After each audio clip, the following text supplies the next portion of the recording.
भूतिया रास्ते, बाथरूम का भूत। नमस्कार दोस्तों, लीजिए आ गया एक और भूतिया रास्ते का पता बताने। आज मैं आपको एक ऐसे पंडित जी की घटना सुनाने जा रहा हूँ जो सिर्फ पंडित ही नहीं, कट्टर पंडित हैं। कट्टर इसलिए कह रहा हूँ क्योंकि पंडित जी जितनी बार भी टट्टी पेशाब को जाते, उतनी बार वे बाथरूम से बाहर आते ही स्नान करते, फिर कुछ और काम करते। पंडित जी की इतनी स्वच्छता से पंडितानी भी बहुत खींच चुकी थी, क्योंकि जब भी पंडित जी नहाते उनके कपड़े बार बार पंडितानी को ही धोने पड़ते थे। पंडित जी की एक बेटी और एक बेटा था। बेटा अभी 8वीं कक्षा में पढ़ रहा है और बेटी बीए में है। पंडित जी पुरोहिताई से अच्छी कमाई कर लिया करते हैं। एक मंदिर भी पंडित जी के पास है, उससे भी अच्छी कमाई हो जाती है, क्योंकि मंदिर भी मल्टीपल है, यानी सभी देवी देवता मंदिर में विराजमान है। इस कारण भक्त अपनी अपनी पसंद के भगवान को चुनकर उनकी पूजा अर्चना मंदिर में आकर किया करते हैं और अपनी श्रद्धा अनुसार भेंट भगवान को व पंडित जी को अर्पित करते रहते हैं। कुल मिलाकर महीने में 60-70 हजार रुपए पंडित जी की झोली में आ ही जाते हैं, ईश्वर कृपा से। इस प्रकार देखा जाए तो पंडित जी की माली हालत काफी अच्छी चल रही थी, ऐसा मुझे लगा। लेकिन हकीकत से तो पंडित जी ही वाकिफ होंगे या पंडितानी जी। एक दिन महाशिवरात्रि का दिन था। मैं भी भोले बाबा को जलाभिषेक करने पंडित जी के मंदिर में चला गया। उस समय पंडित जी और पंडितानी में कुछ तू मैं हो रही थी। मैंने भोले बाबा को जल अर्पित किया और फिर पंडित जी के सम्मुख बैठ गया। कुछ क्षण बैठने के बाद मैंने पंडित जी से पूछा, पंडित जी क्या बात है, बड़ी उलझन में है? पंडित जी बोले, न जाने इनको क्या हो गया है, कुछ दिनों से ये मेरे स्नान के पीछे ही पड़ी रहती हैं। अब भाई मैं ठहरा भगत आदमी, ऊपर से पंडित भी।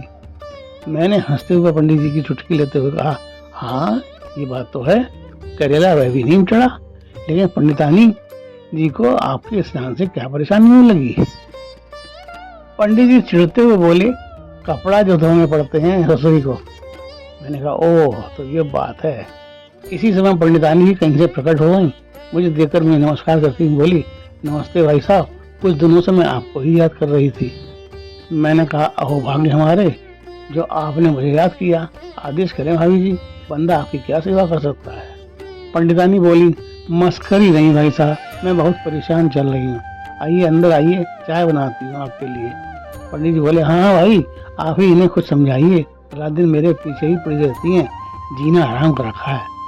मैंने कहा, पंडित जी विवाह आपसे किया है तो भाभी जी आपके पीछे ही तो पड़ेंगी, किसी और के पीछे अगर पड़ गई तो फिर आपका क्या होगा? चलिए भाभी जी, बहुत दिनों से आपके हाथ की चाय नहीं पी। और फिर मैं और पंडितानी मंदिर से लगे उनके घर में चले गए। पंडितानी ने जल्दी जल्दी 2 कप चाय बनाई, 1 कप पंडित जी को मंदिर में दे आई और 1 कप मुझे देते हुए बोली, क्या बताऊं भाई साहब, साल हो गई जब से इस मकान को बनवाया है, कुछ न कुछ परेशानी ही चलती रहती है। पता नहीं प्रभु कौन सी परीक्षा लेना चाहते हैं। ये जवानी भी बहुत कम हो गई है और मंदिर में चढ़ावा भी बहुत कम ही हो गया है। अब हालात ये हैं कि घर खर्च चलाना भी मुश्किल हो रहा है, बच्चे जिद्दी होते जा रहे हैं, किसी की कोई बात सुनते ही नहीं, उनकी जरूरतें भी दिन पर दिन बढ़ती ही जा रही हैं। मैंने कहा, लेकिन इस मकान को बनवाए तो आपको 2 साल हो गए, पहले तो सब कुशल ही था। पंडितानी बोली, हाँ करीब 1 साल तक तो सब कुछ ठीक ठाक चला, लेकिन उसके बाद से या तो किसी की नजर लग गई या फिर कुछ और ही बात है। कोई भूत प्रेत होने का तो प्रश्न ही नहीं उठता, आखिर बगल में मंदिर स्थापित है। मैंने हाँ अच्छा, जरा एक बार आपके घर को देखना पड़ेगा। मैं उठा, पंडितानी के साथ पूरे घर में भ्रमण किया, सब कुछ सामान्य था, लेकिन मैं जैसे ही उनके बाथरूम में गया, जिसमें स्नान गृह और टट्टी एक साथ बनी थी, मैंने लैट्रिन की सीट को देखते हुए पंडितानी से पूछा, भाभी जी इस सीट को कब से नहीं धोया गया है? पंडितानी बोले, इसे कौन धोता है, भंगन तो आती नहीं है और घर में कोई इसे साफ करना नहीं चाहता। मैंने कहा, इसका मतलब जब से ये बनी है तब से ये यूं ही इस्तेमाल की जा रही है? पंडितानी बोली, हाँ और क्या। मैंने पूछा, तो क्या पंडित जी इसी स्नान गृह में स्नान करते हैं? पंडितानी बोली, हाँ इसी में करते हैं और कहाँ करेंगे।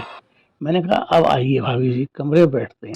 फिर हम दोनों कमरे में पड़े सोफे पर जाकर बैठ गए। मैंने भाभी जी से कहा, भाभी जी, आपने स्वयं ही एक बहुत बड़े भूतिया रास्ते को खोल रखा है, जिससे आप कितनी भी कमाई का जुगाड़ लगा लें, बरकत होगी ही नहीं, ना ही घर में सुख शांति रहेगी।